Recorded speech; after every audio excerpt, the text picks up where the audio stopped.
start aqui. Já podemos começar. Muito bem. Então, Ahmed, com um grande prazer, inicio atuando aqui como o mediador desta sessão.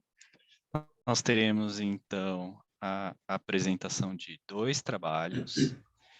Quando eu recebi o convite para atuar como mediador desta sessão, eu fiquei bastante feliz pelo tema, acompanho o seu trabalho, Ahmed, e também fiquei surpreso. 2 trabalhos nesse mesmo tema e mais surpreso quando eu vi que os 2 trabalhos eram seus. Então, você praticamente vai dominar essa sessão. Mas temos 2 trabalhos a apresentar e aí eu gostaria só de iniciar relembrando algumas coisas administrativas, né? Então, o autor aqui, o Ahmed, deve permanecer com o vídeo sempre habilitado para que todos possam lhe ver, eu também permanecerei. Peço aos participantes que aqui estão assistindo, né, como audiência, desabilitem o áudio, quando não estiverem com a palavra. Então, nós teremos, a paper terá uma apresentação pelo Ahmed de 15 minutos, depois eu farei minhas considerações, perguntas, enfim, alguns comentários após a apresentação. Um tempo até de 10 minutos, mas eu gosto sempre de que o público participe também, então nós teremos os 5 minutos, talvez um pouco mais, caso a gente tenha uma certa flexibilidade dentro de todo esse tempo, mas cada apresentação de paper deve obrigatoriamente seguir os 30 minutos. Então, sem mais delongas, gostaria de passar a palavra, então, para a Med, para que possa apresentar o primeiro paper. Ahmed, como os 2 são seus, aí você pode determinar a ordem. Eu recebi uma ordem aqui, mas você pode ficar à vontade, tá? Para iniciar. Perfeito. Perfeito. Muito obrigado pelas palavras, Douglas. É uma honra estar aqui contigo. Tenho certeza que as contribuições vão ser muito válidas. E, bom, vou seguir a ordem que foi estabelecida, né, começando aí pelo Religião e Retorno, e agradeço a todos que estão aqui e fiquem à vontade para me questionar ao final da sessão. Bom, deixe-me projetar aqui a apresentação, e aí a gente já começa a discutir alguns pontos.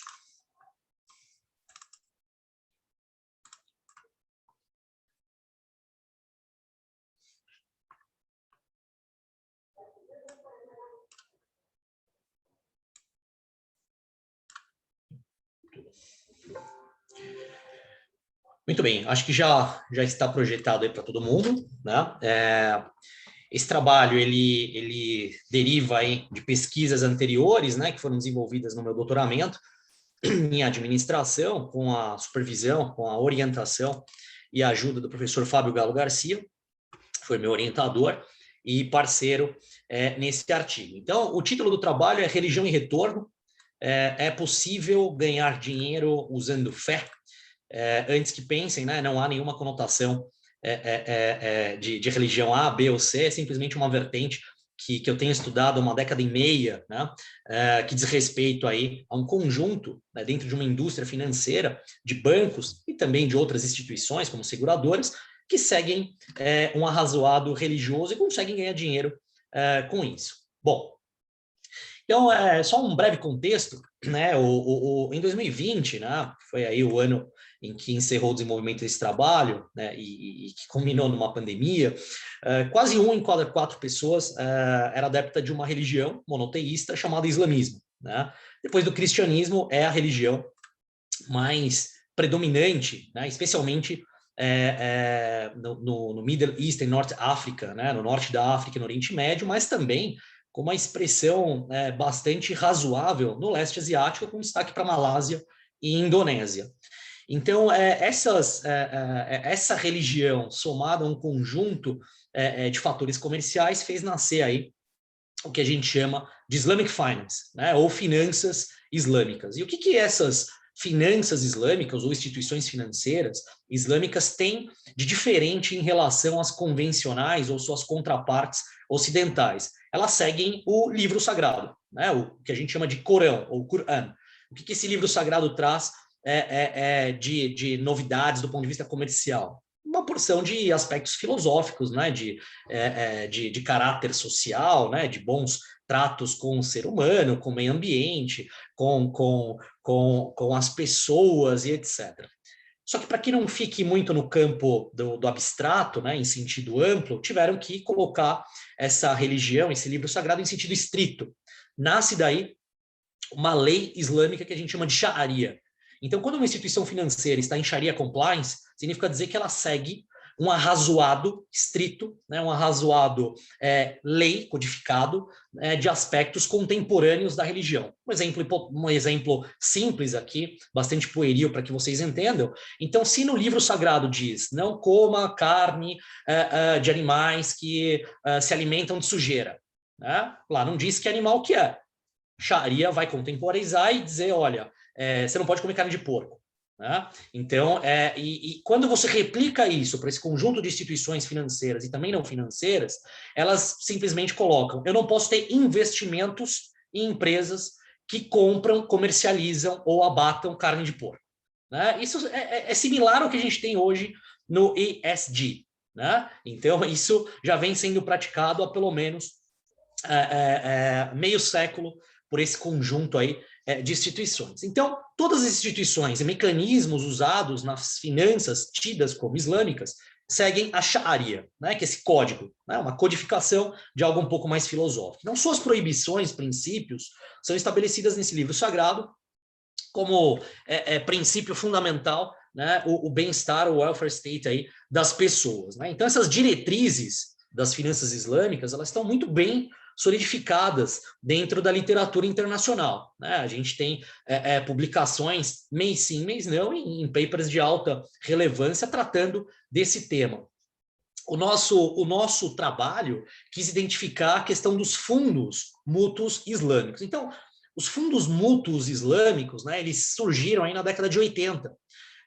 Então, o primeiro fundo, né, se a gente parar para pensar no mercado norte-americano, por exemplo, o primeiro fundo de ações islâmicos nos Estados Unidos surgiu em 86, né, e foi criado por uma associação chamada North American Islamic Trust, né, com sede em Indiana. Então, o que esse fundo mútuo islâmico tem de diferente dos fundos convencionais? Bom, eles seguem os arrazoados principiológicos, eles seguem o, entre aspas, ESG religioso. Então, não posso fazer isso, não posso fazer aquilo, só posso investir em determinadas espécies de investimentos.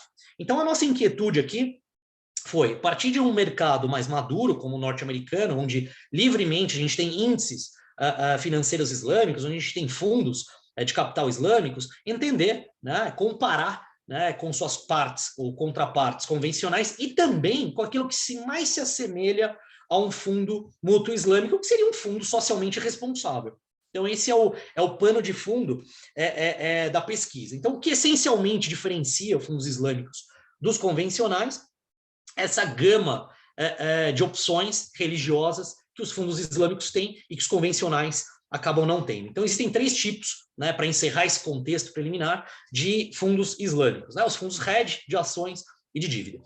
Bom, partindo desse contexto, o objetivo principal aqui é comparar, portanto, o desempenho, né? É um estudo que ainda está em desenvolvimento, ele carece aí de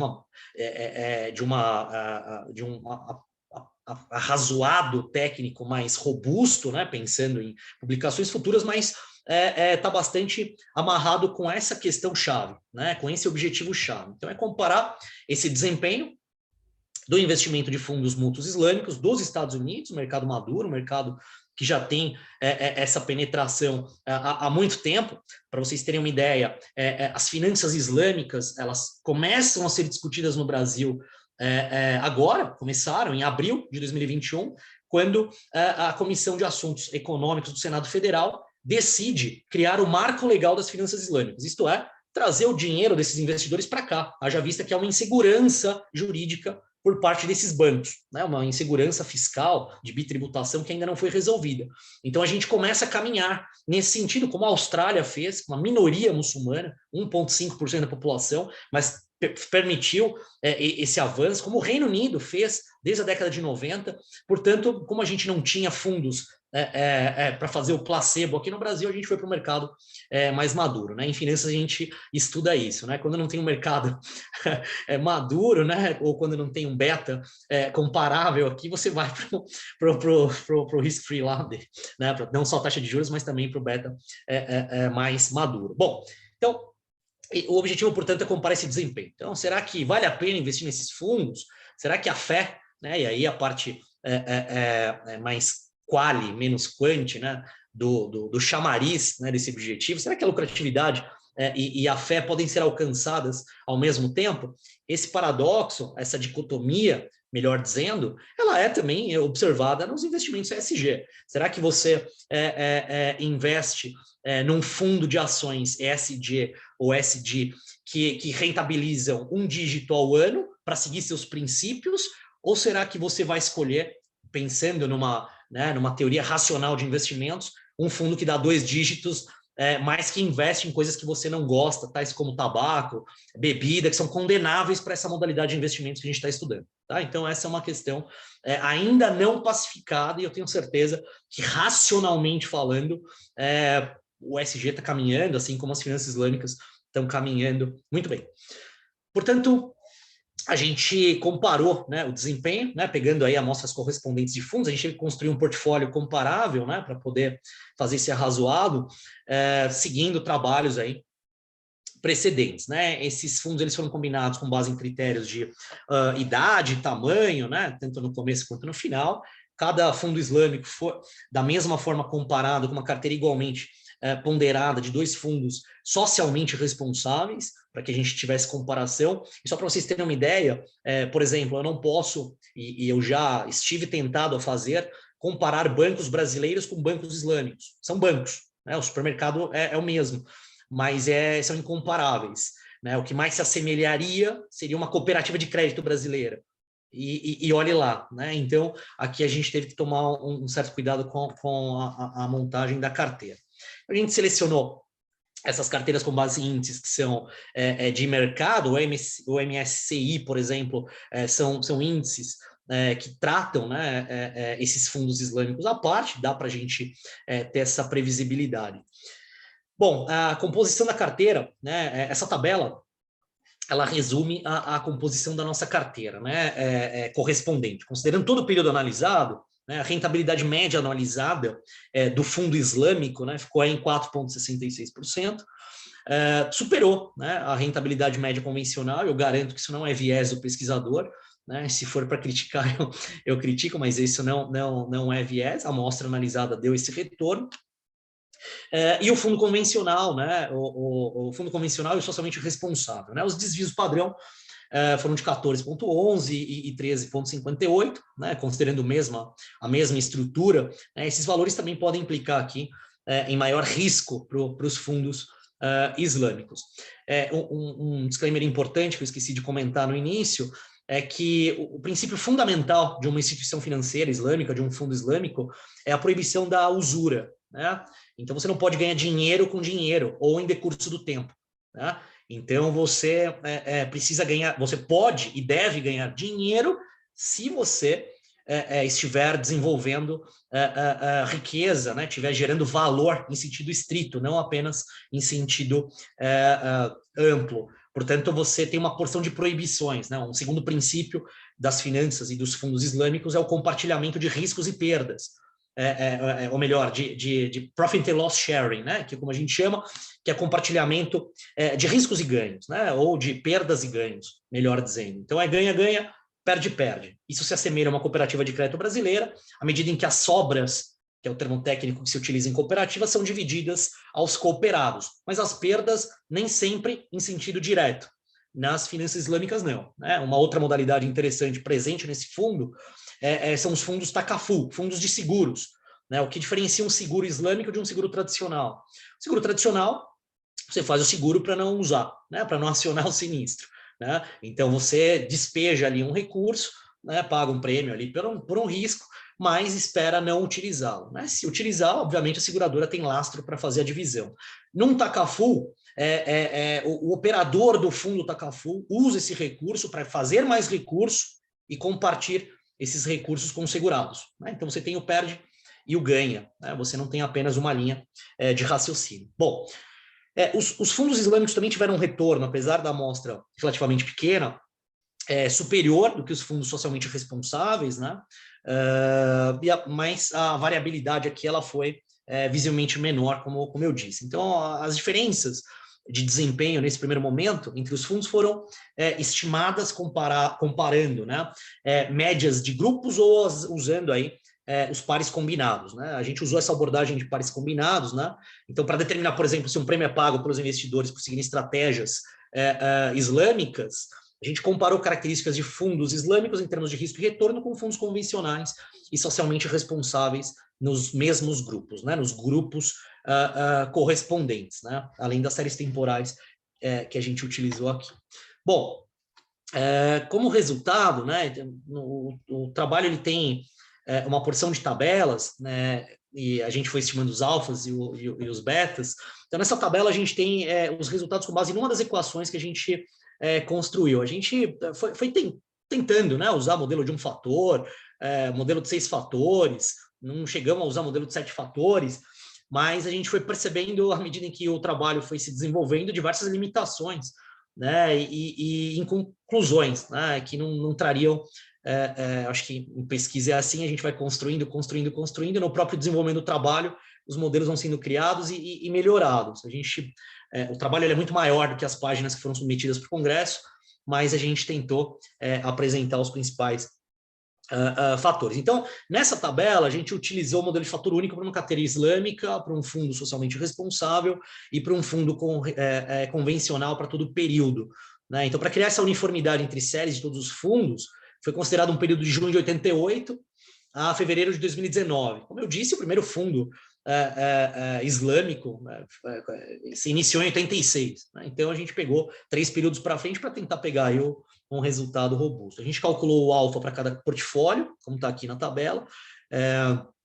As comparações elas foram possibilitadas aqui, facilitadas, entre aspas, né? Com base nessas diferenças, né? A primeira dessas diferenças aqui, ela foi construída subtraindo o retorno do fundo socialmente responsável, né? O fundo tradicional, socialmente responsável, com o fundo islâmico, né? E o segundo foi calculado de forma semelhante, mas pegando os convencionais e subtraindo aí os retornos do fundo islâmico. Essa abordagem ela permitiu a avaliação de diferenças de risco e retorno, né? Então, os princípios da Sharia, como eu disse, da lei islâmica, eles foram considerados como raiz, né? Como matriz aqui de quaisquer diferenças de desempenho, né? Então, a gente acabou percebendo isso, né? Então, em vários momentos aqui, pelo menos nesse modelo de um fator, as diferenças elas foram realmente né, na primeira coluna, né, no alfa, todas elas negativas, como pode ser observado. Então a gente percebe que tiveram um desempenho pior do que o modelo construído para fazer a análise, né? Essas estimativas de alfa para as carteiras, né, de diferença, elas não são significativas a 5%, embora haja uma diferença significativa de desempenho no nível de 10%. Né? Então, em relação ao risco beta, que seria essa segunda coluna dos 3 tipos de fundo, né, a gente percebe que os fundos socialmente responsáveis, eles são os mais sensíveis, né? São os mais sensíveis ao mercado. Né? Portanto, os fundos socialmente responsáveis são mais sensíveis ao mercado do que os fundos islâmicos, né? Se a gente colocar dessa forma. Muito embora um fundo islâmico ele não tenha, ele tenha, né, de cara, né, de raiz, né, de princípios de nascedouro, por assim dizer, aversão ao risco. Eu não posso especular, eu não posso vender a termo, eu não posso cobrar juros, eu não posso vender o que eu não tenho. Né? Muito embora isso aconteça, os fundos pareceram nessa análise mais sensíveis, menos sensíveis, né, do que os fundos socialmente responsáveis. Nessa segunda matriz de resultados, né, como eu disse, a gente usou a gente construiu, né, um portfólio de um fator, aí a gente tentou uma série de especificações alternativas, né, para tentar encontrar algum arrazoado aqui. Então, a gente acabou usando um período, né, um período de análise diferentes para tentar tirar os vieses, né, disso tudo e construir, né, o modelo de forma em frente com 6 fatores, né? Então, nesse caso, os alfas, eles diferem dos resultados anteriores, né? Muito embora estejam negativos, eles também não são significativos, em especial o fundo islâmico, que é uma matriz do nosso trabalho, ele não foi significativamente aí, relevante, né? As diferenças também para nós não são significativas, né? Os resultados acabam sendo semelhantes ao da tabela anterior, né? Um fator crucial aqui, né, nesse estudo é que a Sharia islâmica ela dita o comportamento financeiro de qualquer que seja o fundo islâmico, né? Então, se tiver esse nomezinho, né, fundo islâmico, existe um conjunto de valores que devem, não são alternativos, né? Eles devem ser seguidos. Bom, então a gente foi repetindo essas equações estruturais aqui para tentar encontrar alguma evidência, né, que mostrasse que os fundos são ou não são mais rentáveis do que os fundos tradicionais, né? Porque essa é a máxima que se aposta, não só com os fundos islâmicos, mas também com o ESG, né? Que no longo prazo, empresas sustentáveis, que têm uma porção de preocupações, tendem a ser talvez não mais rentáveis, mas menos piores, né, no longo prazo. Então, para exemplo, para efeito de análise, né, se você comparar um banco islâmico desde o seu nascimento, né, anos 50, um banco tradicional, anos século XV, né, você vai perceber que o tradicional ele ganha mais, né, mas também perde muito. Né, em crise de 2008, 2009, mostrou isso claramente. O Banco Islâmico ele permanece constante, praticamente, em 2 dígitos. É difícil ou quase impossível achar um banco islâmico, por exemplo, que tenha quebrado por conta de especulação, por conta dessas questões. Então, essa matriz é que sempre instiga os pesquisadores, saber se as finanças éticas são mais relevantes do que as finanças tradicionais, muito embora à luz de Markowitz, o investidor islâmico seja, entre aspas, irracional. Ele não quer romper a fronteira a qualquer custo. Tá? Bom, em referência, eu sei que meu tempo já está esgotando, mas os resultados em geral, né, eles revelam que a carteira do fundo islâmico tem uma maior exposição aos índices islâmicos e padrão de mercado. Né? Tem betas aí bem interessantes quando comparados aí, pensando só na sensibilidade, né, 0,96, quando comparados aí com seus pares tradicionais. Relativamente alto, né, mas ainda assim carece de maiores aprofundamentos. Uma explicação parcial para isso é que isso está no trabalho, é que o índice socialmente responsáveis, por exemplo, ele cobria apenas cerca de 400 ações no mercado norte-americano, né, em contraste ao índice convencional, né, que tinha aí 631, né, para o ano de 2019, né, mas ainda assim a gente não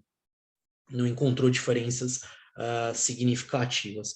Bom, eu vou já para as considerações finais, para abrir para a nossa conversa, mas a gente, como eu disse, a gente dividiu em 2 subperíodos, né? Existe um ponto de inflexão no estudo de finanças islâmicas, de fundos, seguradoras, que crava o ano de 2001, né? Com os atentados do World Trade Center, com o que veio depois, né? E que se mostrou uma alternativa em 2008 a 2009. Né? Então, a literatura acaba dividindo nesses subperíodos, onde houve uma grande desconfiança sobre qualquer coisa islâmica, tá certo? Não só as finanças, a contabilidade, mas qualquer coisa que viesse com o termo islâmico já era condenável.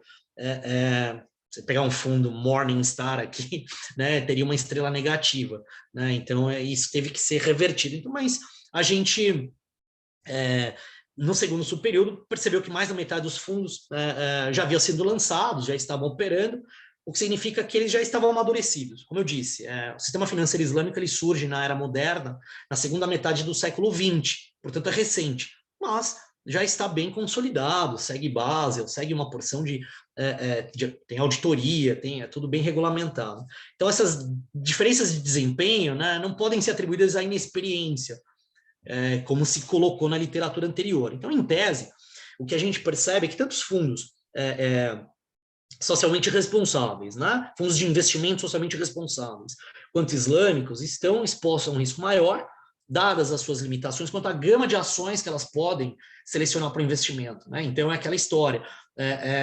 Eu tenho certeza, né, que no seu espírito mais secreto, né, no conforto de sua casa, você vai optar por um fundo que te remunere 2 dígitos ou 3 dígitos, mesmo que ele possua uma ou outra ação em empresas que deteriorem o meio ambiente ou etc. e tal. O que eu estou falando aqui é uma opinião, né? Eu sei que existem defensores, né, aos fundos socialmente responsáveis, mas no frigir do dia não estamos seguindo regras religiosas no Ocidente, portanto, a maximização do resultado é o grande, né, é o grande alvo. Tá? Mas isso pode ser uma explicação. E essas limitações são provavelmente a razão pela qual os fundos islâmicos pareciam ter um desempenho pior do que os fundos convencionais nos primeiros anos. E de fato tem. Né? Veja, um fundo que não pode operar em 70% do mercado. Né? Não posso ganhar dinheiro usando dinheiro, porque o dinheiro, apenas pelo decurso do tempo, usa o tempo que não é seu, é de Deus. E você não tem controle sobre ele. Aliás, isso está em Deuteronômio, isso está nas escrituras sagradas das 3 religiões, né, monoteístas. Mas ele segue, então você já acaba limitando em muito, né, o seu portfólio. Então essa talvez seja a principal explicação aqui, e modelo após modelo a gente acabou não encontrando algo tão significativo como se esperava. Né, e é engraçado, e eu já vou finalizar, que a depender da nacionalidade dos pesquisadores, então se você pegar um pesquisador da Indonésia e da Malásia, que pesquisam muito Islamic Finance, todas as carteiras vão dar positivas e superiores aos pares convencionais. É um viés do pesquisador. Né? Eu convido a todos que façam leituras de papers internacionais para você ver claramente os termos que são utilizados. Né? Surpreendentemente, felizmente, como já era de se esperar, né? Os fundos islâmicos foram mais muito superiores, indo de desencontro a tudo que já se estudou atualmente. Tá? Mas não é a pretensão aqui, eu deixei bem claro isso no começo. Bom, era isso que eu tinha para falar e agradeço aí a atenção de todos. Bom, Ahmed, obrigado pela apresentação. E eu tenho uma prática de, quando eu atuo como mediador, de fazer com que a sessão seja o mais produtiva possível, uma vez que a gente tem a oportunidade para falar aqui e também não é nenhum objetivo meu, e pensando em até civilidade acadêmica, ficar bombardeando o autor. A gente sabe que às vezes a academia segue por esse sentido e eu não gosto, não concordo com esse tipo de atitude. Então, eu vou fazer alguns comentários e algumas perguntas, mesmo porque você já recebeu as avaliações dos avaliadores e são avaliações cegas, né? Então, essas avaliações você tem tempo de refletir. Aqui é uma forma de até pouco tempo para refletir, e são questionamentos que podem levar a uma reflexão depois, e principalmente e eventualmente pensando numa forma de contribuição. Primeiro, quando você utiliza nos Estados Unidos, eu acho que como base de obtenção de dados no mercado norte-americano para esse tipo de fundos, eu acho que está, de uma certa forma, justificada. E aí, como uma forma de contribuição, me veio logo à cabeça a importância de que os fundos islâmicos, investimentos nos fundos islâmicos, têm no Reino Unido. E o Reino Unido até utiliza, né, o governo britânico, ele utiliza de uma forma de se autopromover, que eles falam, nós somos o maior mercado fora do Gulf Cooperative Council, né, o GCC. Então, talvez seja interessante também, até para suportar os seus achados e numa forma que eu acho, de uma forma que você se posicionou, né, sem o viés, sem adotar um lado, mas a gente sabe que todo autor, todo pesquisador tem, a questão é, deixe isso claro para todo mundo, qual que é o seu viés, e se a ciência, os dados que você obteve, as análises que você fez, está levando para esse viés, eu gosto da forma que você se posiciona, e talvez seja interessante até para dar uma robustez a seus estudos, também dá uma olhada para o mercado europeu e o desempenho daqueles fundos nesse mercado, né? E aí, você quer que eu faça os comentários na sequência e depois você comenta, ou você quer comentando cada um? Não, eu tô tomando nota aqui, Douglas. Esse primeiro ponto, acho que já posso responder, foi fundamental.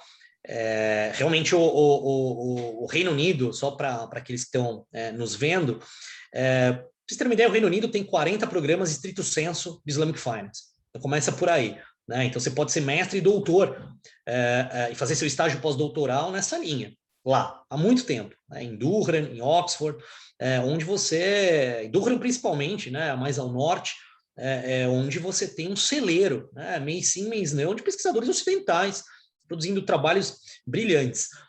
Concordo contigo, né? A gente quis trazer o modelo americano, mas por uma influência do pesquisador, do professor Fábio Gallo, que achou por bem, né, disponibilizar uma base que ele tinha, e a gente ia atrás disso, mas eu acho que isso traz uma implicação boa, aliás, excelente, para o trabalho, traz uma atratividade, inclusive, para fins de publicação, né? Quando você explora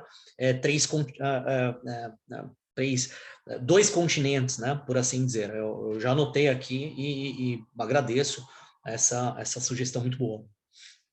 É muito bom, obrigado pelo seu comentário. E aí, quando você utilizou o CAPM, eu fiquei pensando e refletindo sobre o seu trabalho, de uma forma geral, assim, achei bastante interessante, gostei da leitura, não só pela curiosidade, mas pelo tema, a forma que você escreve, a forma que você expõe. E aí, quando eu via utilizando o modelo do CAPM, né? Metodologia baseada no CAPM, parece que esta metodologia, talvez ela precise de alguns, não sei se atualizações, mas uma forma de capturar o que hoje se discute muito do ESG e que vale também para os fundos islâmicos, que é qual que é o impacto, a gente não pode só olhar para o retorno de certos investimentos de uma forma financeira, da forma que o CAPM olha. Ele talvez tenha que incorporar alguns elementos que a gente precisa desenvolver como pesquisadores, e aí sim, naqueles elementos, além do que são capturados pelo CAPM, as diferenças ficam evidentes, porque eles capturam assim o que esses tipos de investimentos responsáveis e de fato contribuem para a sociedade e não simplesmente no retorno financeiro para os investidores, né?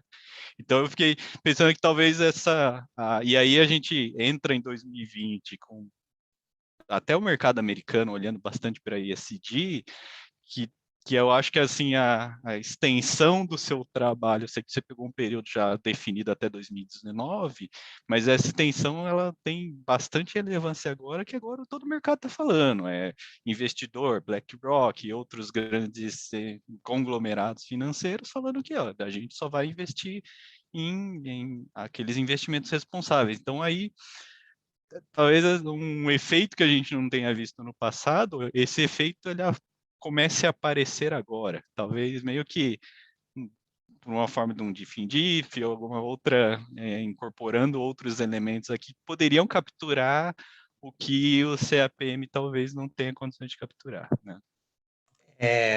Durante o desenvolvimento do trabalho, eu não tinha acesso a uma base de dados que agora eu já tenho, as minhas próximas pesquisas já vão incorporar um indicador chamado IFDI. Né? O IFDI é um indicador de desenvolvimento financeiro islâmico que leva em consideração 5 dimensões, né? Específicas. Né? E quem desenvolve isso é a Thomson Reuters, né? O Refinitiv lá. Né? E a gente conseguiu na escola o acesso à base. Tanto é que já não dava mais tempo de arrumar esse trabalho, e aí a gente fez um outro, né, que vai ser apresentado no Enampad. Então, a gente conseguiu capturar isso, né? O IFDI vis-à-vis, no caso, não foi o retorno, mas foram os determinantes da estrutura de capital desses bancos não fundos. Mas existe.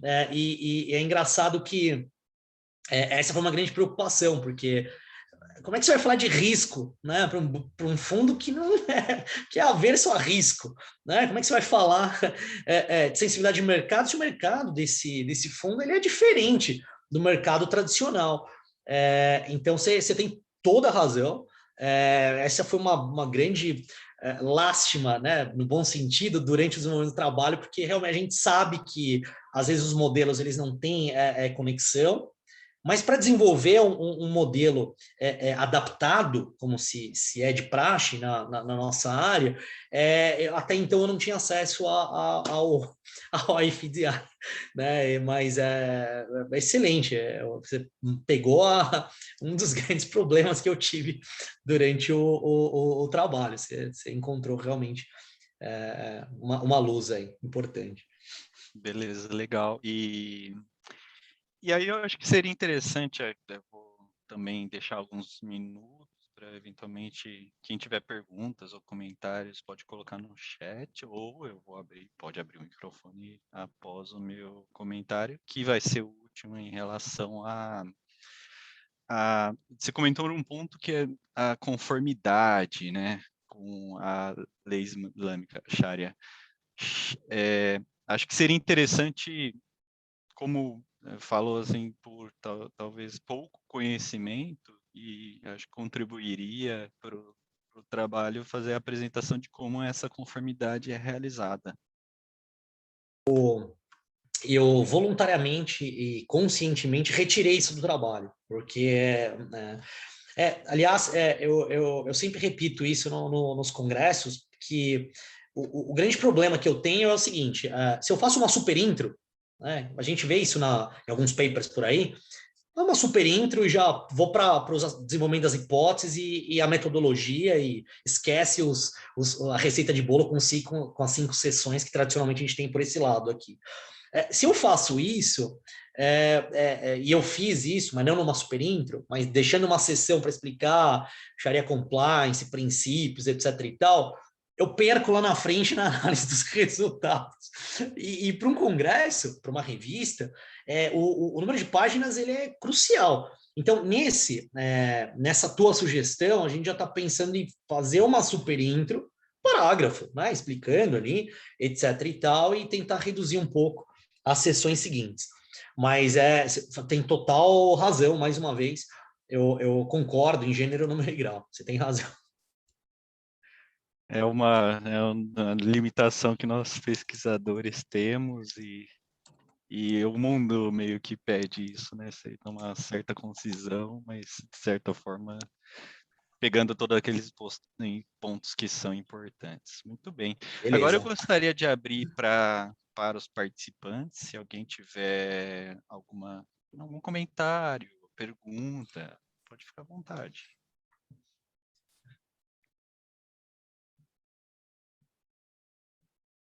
Acho que nós estamos muito bem de tempo, então... Bem, se você concordar, acho que a gente poderia ir para a apresentação do segundo paper. E, legal. assim, quem tiver pergunta, a gente pode abrir no final também para perguntas do primeiro, do segundo paper. Pode ser? Combinado, farei isso. Perfeito. Então, você tem a palavra para a apresentação do segundo. Muito obrigado.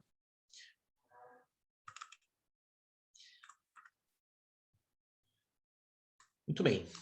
Bom, esse segundo trabalho, ele é uma inquietude minha e do professor Sérgio.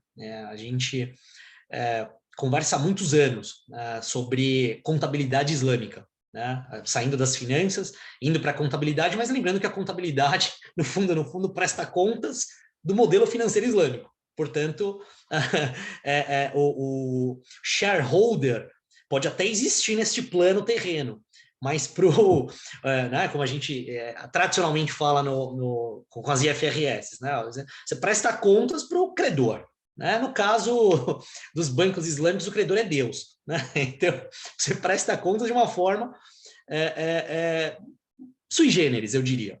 Então, desde o mestrado, e já completa 10 anos agora, a gente tem estudado tudo aquilo relacionado à divulgação, à contabilidade, né? Fugindo um pouco do eixo Atlântico Norte, né? Indo um pouquinho mais para a região do Golfo. Né?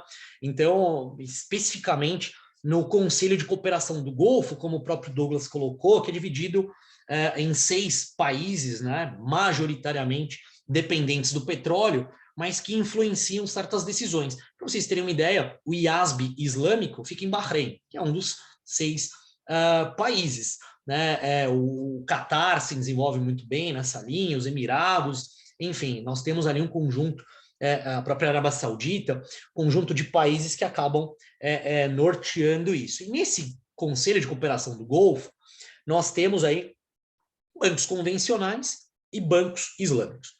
Né? Então, eles convivem. A Arábia Saudita, né, todos escutam pela peregrinação que é feita anualmente a Meca, por ser um grande centro religioso para o islamismo. Lá nós temos mais bancos convencionais cobrando juros do que bancos islâmicos não cobrando juros, para vocês terem uma ideia. Então, a gente vem estudando há algum tempo a forma de apresentação desses resultados. E o relato integrado, ele é uma vertente importante que vem sendo discutido aqui no Brasil há muito tempo, desde os primórdios ali, com as empresas piloto. Né? Hoje nós temos uma linha específica no Congresso da USP, que eu acompanho desde 2003, né?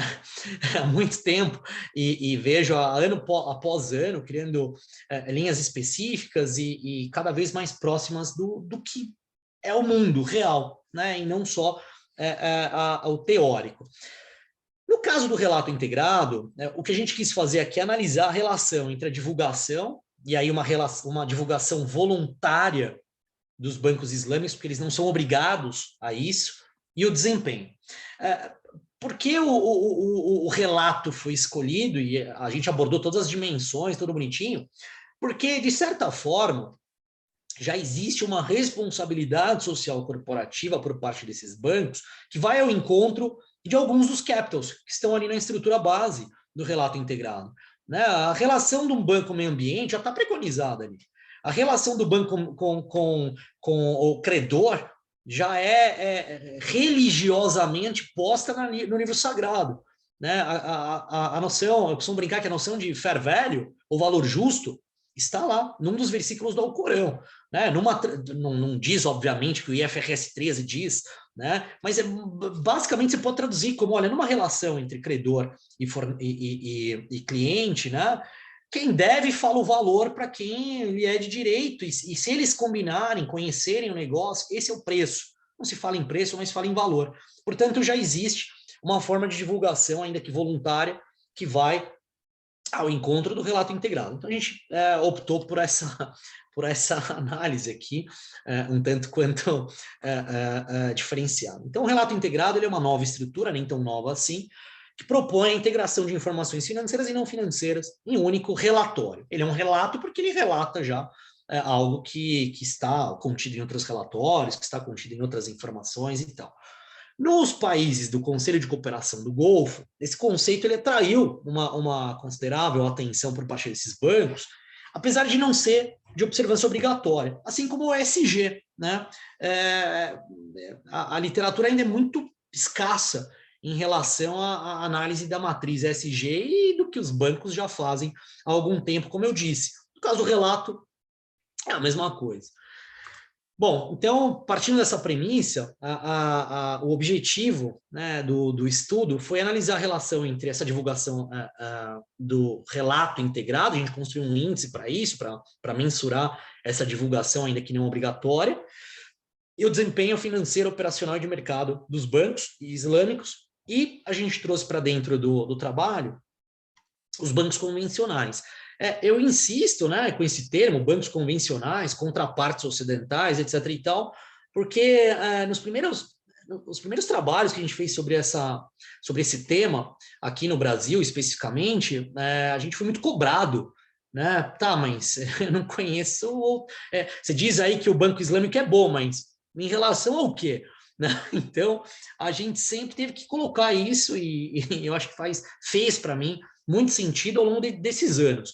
Então, a gente examinou 5 anos, 15 a 19. Vocês devem estar se perguntando, mas por que você não extrapolou para trás? Eu não extrapolei para trás porque o Qatar começou em 2013. Né? A ter banco lá de uma forma mais efetiva. O Oman também ainda está bem incipiente e tal. Então, a gente escolheu por conveniência 15 a 19. 20 a gente não conseguiu capturar, a gente teve atraso em relação à publicação das demonstrações por conta da pandemia, mas foi esse período. Né? Foram 83 bancos, 5 anos, 415 observações. Bom, na apuração dessas relações, né, de diferentes medidas de desempenho, e a literatura às vezes critica ou elogia parte dessas, a gente escolheu aqui operacional financeira de mercado, a gente articulou algumas questões. Né? Será que essa divulgação voluntária de relato integrado gera algum custo ou benefício? Então, quando a gente pensa em adoção de padrões internacionais de contabilidade ou normas internacionais, quando a gente pensa em adoção de normas internacionais de relato financeiro, né? Quando a gente pensa em toda essa estrutura que se propõe a trazer melhorias do ponto de vista informacional, a gente já pensa em benefício. Mas eu me lembro que os primeiros estudos sobre a adoção das IFRS na Coreia do Sul mostrou que o custo de capital não diminuiu, muito embora essa tenha sido uma máxima, né, que tenha se vendido. Olha, você adota o IFRS e o banco vai te conceder um crédito a um custo menor, mas existem 100 variáveis, né, e mais uma delas que todos os pesquisadores estão preocupados, que é a Covid-19. Portanto, não dá para adotar essas generalizações. Então, uma outra questão é se existe uma diferença entre efeitos do relato nos diferentes indicadores de desempenho e se existe uma diferença significativa entre bancos islâmicos convencionais no que tange ao relato integrado.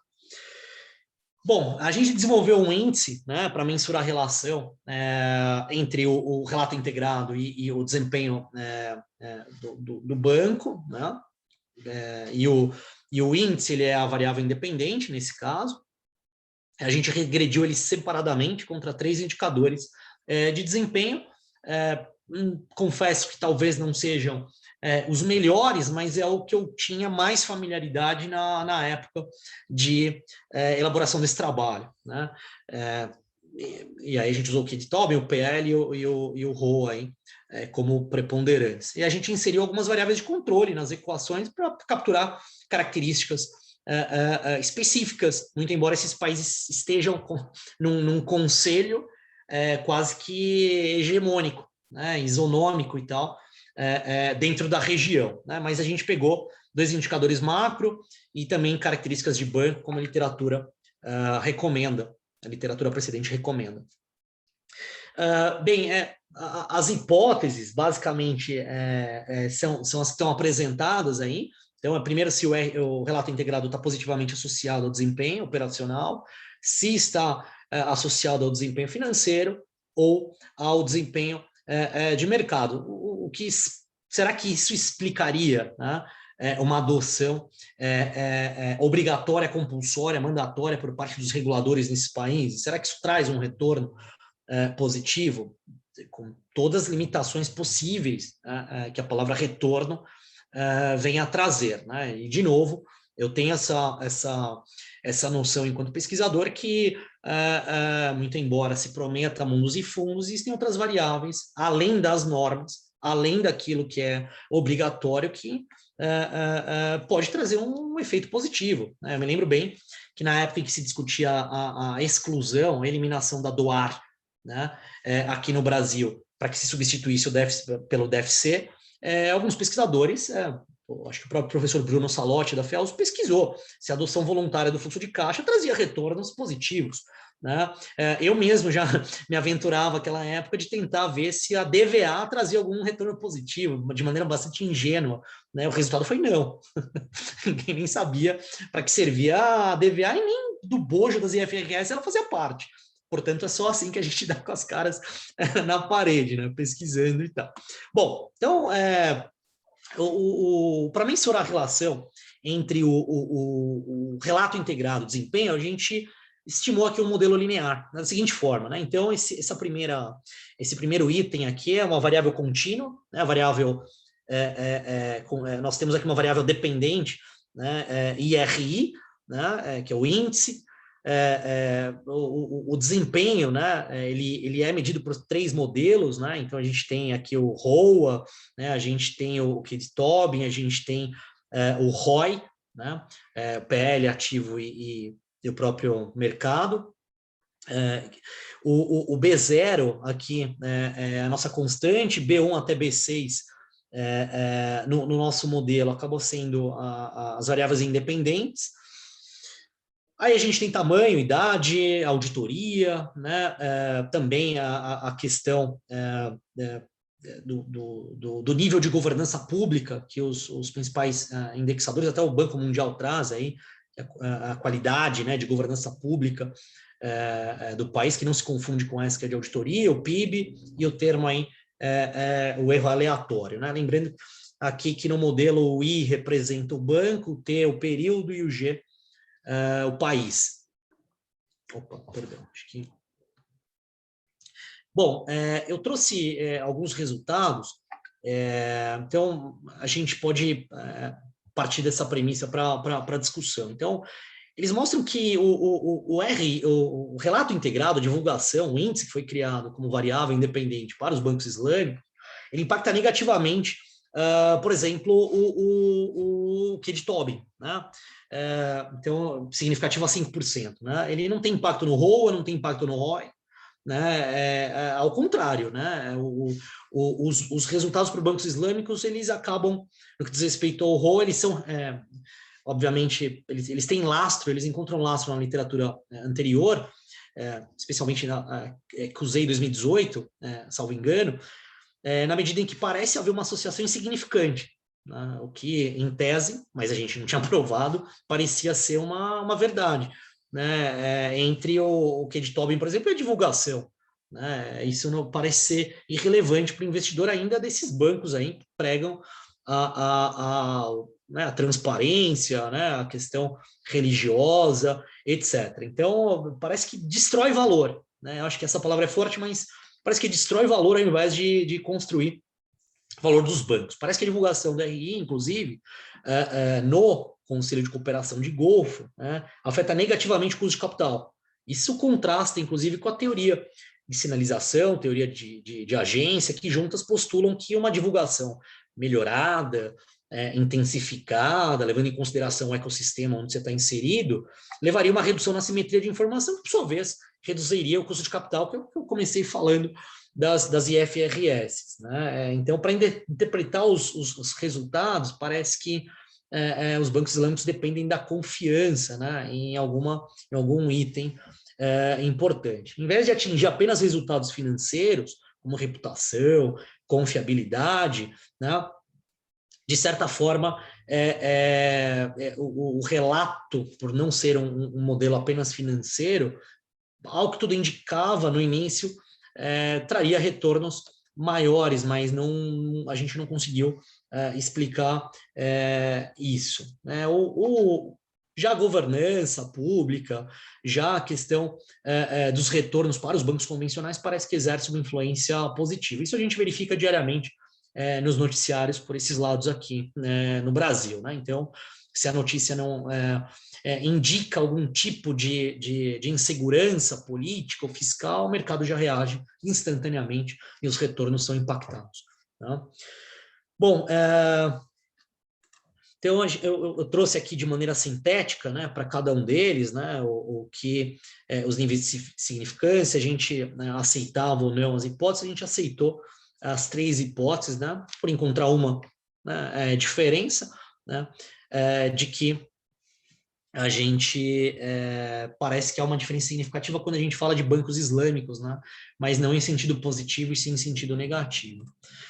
Bom, de acordo com os resultados, de maneira bem breve, há evidências para concluir que, ao contrário, né, das implicações da teoria de necessidade de capital, tornar essa modalidade obrigatória em bancos islâmicos talvez seja prejudicial. Né? Eu extrapolo, Douglas, eu já estou indo para o final, mas extrapolo isso um pouco para as questões políticas também. Né? Se a gente parar para pensar, existem modelos de democracia, de teocracia, de seja lá o que for, que não há que se falar em generalização em termos globais. Né? Então, cada ambiente, né? Hofstede já falava isso, Gray fala muito bem isso, tem que se avaliar a cultura. Né? E talvez isso aqui não seja relevante para o investidor que tome as decisões. Então, com relação ao banco convencional, a gente também, né, parece que o relato parece não ser favorável, ao menos que se possa ser demonstrado que esses efeitos de mercado superem os efeitos financeiros e negativos combinados. Mas como não era o objetivo principal do trabalho, a gente não pode concluir nada a respeito. Mas para os bancos do Conselho de Cooperação do Golfo, parece que isso não traz aí algo positivo. Né? Da mesma forma que existem países ali na região, especialmente no MENA, que FRS é proibido, e ponto final. Aí o gap local é o que é utilizado, e nem por isso o mercado reage mais ou menos e precifica de uma forma extraordinária, porque há outro tipo de regulação, né, envolvida. Então, são essas considerações que eu tinha para fazer nesse trabalho. Agradeço aí o tempo. Obrigado, Ahmed, pela apresentação, muito boa, e parabéns pelo trabalho. Gostei bastante, também bastante instigante, no sentido que ele vai contra, como você mencionou, resultados que a gente tem em outros tipos de pesquisa, né? Então, eu poderia estar a tese recente de Elise, que ela mostra que, de fato, a, aquelas entidades que publicam, né, o relato integrado, né, preparam e divulgam o relato integrado, ela tem um efeito no custo de capital. Então, a sua vai no contrário a isso, né? E acho interessante trabalhos nesse sentido. Com relação a perguntas e contribuições, sim, talvez eu tenha algumas outras que eu posso compartilhar com você depois, mas estou preocupado em relação ao tempo. Mas eu gostaria de concentrar talvez em uma ou duas principais, assim, que eu considero, que seria, você até mencionou na questão do IFRS, né? Então, quando a gente fala no resultado apurado, a partir de um padrão como o IFRS, e é um padrão que muitas pesquisas, então a gente olha para a pesquisa do IFRS e vê qual que é o efeito disso, e mais ou menos na lógica, no desenho que você estabeleceu para relacionar IFRS com desempenho, o IFRS é uma coisa binária ou não, se adota ou não adota, aí tem a questão de discussão de label ou não, de efetivo, enquanto que no RI tem uma natureza muito qualitativa, que você toca um pouco nisso, mas de certa forma você faz uma análise e a criação do índice que ele é mais superficial, que não considera o fato de que o RI ele é voluntário, ele é narrativo e ele é sujeito a várias interpretações. Então, eu posso divulgar todos aqueles elementos, todos os capitais, mas isso não quer dizer que eu esteja, que aquela informação que está sendo divulgada, está sendo de fato atingindo o objetivo. Então, o framework talvez seja até essa dificuldade que o RI tem várias críticas, e seu trabalho vai nessa linha também, que pode receber essa crítica de, o RI não pegou Então, quando você traz o RI para dentro do seu trabalho e relaciona com o fundo islâmico, aí você abre o front para críticas sobre o RI e sobre o resultado que você tem, né? Mas aí o que eu fico pensando, e aí eu queria ouvir seus comentários em relação a isso, é como a gente, e talvez esse ponto seja o ponto crucial para que você trabalhe na criação desse índice, que ele faz uma avaliação de como se fosse uma dummy, né? Atendeu ou não atendeu, divulgou ou não divulgou aquele item em específico, mas de um relatório que ele tem uma natureza subjetiva e bastante aberta a atendimento e a interpretação do atendimento ou não. É basicamente uma análise de conteúdo, né? Eu me lembro que a mesma dificuldade eu tive quando estudei responsabilidade social corporativa em bancos islâmicos, usando como framework a Bíblia deles, né? Então, fiz uma leitura atenta do Alcorão, clusterizei ele por assuntos, falei, isso aqui é meio ambiente, isso aqui é tratar o ser humano de maneira adequada, isso aqui é não cobrar mais do que se deve, isso aqui é não poluir os rios, isso aqui é não entrar em atividades ilícitas, isso aqui é... Então, fui fazendo dessa forma. Com relação ao relato integrado, né, a gente já tem uma estrutura bem forte, né, no Ocidente, né, tem dimensões muito bem consolidadas, e etc. E eu insisto aqui em dizer, né, acho que até a Tatiana fez uma pergunta, eu já respondo para ela, mas eu insisto que, de novo, né, o que eu vou falar aqui é uma impropriedade conceitual, mas o investidor islâmico ele é irracional à luz de Markowitz. Ele não é irracional, mas ele é à luz de uma teoria mais fria que fala, olha, maximize o resultado a qualquer custo. Para ele não tem essa. Então, entre uma divulgação de relato integrado, que é uma imposição, e seguir o Sharia Compliance, ele fica com o segundo. Então, adotar o relato integrado por uma necessidade do Ocidente, que diz respeito à sua filosofia principal, acaba sendo vista com maus olhos. Aqueles bancos que voluntariamente acabam divulgando essas dimensões, eu diria, porque na construção do índice a gente teve essa discussão, o professor Sérgio e eu, que é a questão, ok, mas vamos adotar que, se ele, como eu disse, publica sobre o meio ambiente, ele já está cuidando aqui de um dos capitals importantes. Mas é algo que a gente só vai ter noção quando isso for compulsório. Isso facilita, inclusive, a vida do pesquisador, né? Porque não tem muita escolha, né? Divulgar ou não divulgar. Já está divulgado. E a gente vai ver o resultado depois. Mas isso me faz lembrar do, assim, a própria essência. Claro que isso não é IFRS, isso não é contabilidade internacional, eu sei disso. Mas a própria essência, né? Assim, sobre a forma. A essência econômica determina a forma jurídica. Ora, se eu estou impondo, todo mundo vai fazer. Qual que é a vantagem competitiva? Qual que é a estrelinha a mais que ele vai ganhar? Todo mundo faz, né? Aí você vai criando faixas. Né? A Bolsa de Valores fez isso, né? Nível 1, nível 2, nível 3. Você vai criando faixas dentro de uma mesma estrutura. Quer dizer, falar a linguagem FRS te coloca numa faixa acima dos demais, mas o mercado sabe o que é FRS, não sabe, eu acho. Então, acho que isso cabe aqui também nessa análise. A principal dificuldade, Douglas, eu vou ser bem sincero, em pesquisar um tema como esse, seja qual for a espécie, né? E aí eu falo de Islamic Finance, a contraparte, porque se não tem um modelo cultura ali envolvido, fica muito difícil de explicar os índices, de explicar os resultados.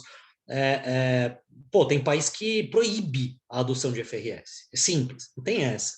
Ah, mas são 150 países que adotam. Tá, mas tem um que proíbe. E tem outros que adotam, mas tem uma terceira via, por assim dizer. O Japão é um caso interessantíssimo, né? Adota, não adota, tem o Japan Gap, tem o IFRS, tem o IFRS adaptado. Então, a gente também por aqui, a gente tem individual, nós e mais três no mundo, a DF individual. Quer dizer, então é muito interessante o teu ponto aí, eu achei muito válido também. Legal, muito bom. Então, aí, como você comentou, né, a Tatiana você quer fazer a sua pergunta, Tatiana? Fica à Ela vontade. escreveu aqui, né? Se ela quiser falar, fique à vontade. Estão me escutando? Muito Sim, bem. estamos Eu bem, tô, pode tô ir. no trabalho na hora do almoço, mas gostei bastante. Eu sou uma estudiosa do relato integrado. Hoje mesmo apresentei para a reunião do conselho o nosso relato aqui da empresa. Então, Que assim, legal. quando eu vi o tema islâmico, outras culturas, eu me interessei muito e gostei muito mesmo. Parabéns aí, por estudar essa área. Tenho certeza que tem muitos desafios, né? Mas é ótimo para nós, pesquisadores e trabalhadores com o tema, né, profissionais, ver esses resultados. Obrigada mesmo. Agradeço as palavras. Bom, e sua pergunta aqui, eu vi que você colocou que reflexões, né? Se o relato integrado fosse positivo, teria um resultado diferente, ou até se o relato integrado tivesse auditoria, teria outro resultado. Eu creio que sim, né? Porque já existe, né? No finalzinho ali do relato, né? Uma opiniãozinha do auditor. É legal ver, né? A marca do auditor ali, Big Four especialmente. Big Four é uma variável que todo mundo estuda, né? Se é Big Four ou não, né? É uma dummy muito interessante na literatura. Não que isso garanta qualidade superior a uma pequena ou média firma de auditoria, né? Mas eu creio que sim, porque aquela história, até nos bancos islâmicos, existe essa questão do Big Four, e somente, ao que tudo indica, as Big Fours têm áreas específicas em Islamic Finance. A UI é um grande exemplo disso. A UI ela tem um departamento, ela tem um relatório que ela publica anualmente sobre a indústria, ela tem lá os scholars, como a gente chama, né, que são, entre aspas, os teólogos e financistas, né, com titulação nas principais escolas de negócio do mundo. Então, eu penso que a bandeira, a marca, né, ela faz uma diferença, né? Assim, essa discussão a gente teve, né, no início. Eu acompanhei a Comissão Brasileira de Relato Integrado lá atrás, com a Vânia Borgert, né, o próprio professor Eduardo Flores, há muito tempo, né, o professor Nelson Carvalho, e eu me lembro que a auditoria, né, eu trabalhava no Ibracon e todo mundo falava, tá, mas isso aí não é auditado, isso aí não vale nada. E começaram a surgir algumas startups, né, em empresas júniores. O INSPER foi um deles. Não, a gente pode validar para vocês. Tá, mas eu vou querer uma empresa júnior, eu não vou querer uma Big Four, né? Então, no começo tinha um certo preconceito, né? Assim como o SG. Ah, não, isso é uma modinha. Isso aí é para as empresas criarem outros serviços de auditoria e etc e tal. Mas eu penso que sim, que o resultado poderia ser diferente. Até mesmo se fosse compulsório. Porque, assim, ser compulsório já anularia a nossa análise, porque é para todo mundo, né? A mesma língua. O que isso poderia explicar as variáveis de mercado? Está todo mundo fazendo a mesma coisa? Eu acho que não. Se tivesse um ponto ali diferente, né? Então, por exemplo, você não, em tese, não usa o IAS 29 de hiperinflação aqui no Brasil. Tá, mas se eu quiser apresentar os efeitos inflacionários nas demonstrações financeiras, será que isso traz mais ou menos retorno, percebe? Então, é difícil, assim, de te dar uma resposta objetiva, mas eu penso que sim, que traria aí resultados diferentes, né? Caberia a nós aqui pesquisarmos esses resultados. Perfeito. A média, como mediador, infelizmente, eu também tenho um papel difícil de encerrar a sessão, mas antes de encerrar, gostaria de agradecer a sua apresentação, lhe parabenizar novamente pela pesquisa, pelo trabalho. Eu vejo assim potencial muito grande aí de publicação, que eu acredito que é o que você esteja buscando Sim. e fico à disposição caso queira continuar essa discussão, e agradeço também aos participantes, Tatiana, que está até além do que foi estabelecido no tempo, e pelo todo o apoio do Congresso USP. Grande prazer. Eu que agradeço, Douglas, agradeço o apoio do Congresso, um congresso que eu acompanho desde o terceiro, né? No meu primeiro ano da faculdade, em 2003, ainda como ouvinte, ainda como um grande entusiasta. Agradeço a Tatiana pelas considerações, por esse malabarismo todo. Eu sei que que é difícil, né, conciliar os dois mundos e estão todos de parabéns. E só um último detalhe, Douglas, eu tive que abrir mão de uma outra sessão porque colocaram no mesmo horário esses dois trabalhos e mais um que eu apresentaria numa sala e acabei deixando ali no mesmo horário, né? Falei, bom, eu vou onde tem mais trabalhos, né? Para não perder a oportunidade de ouvir essas belíssimas considerações que vocês fizeram. Agradeço aí de coração. Muito bom. Bom dia para vocês. Obrigado. Tchau, tchau. Até logo.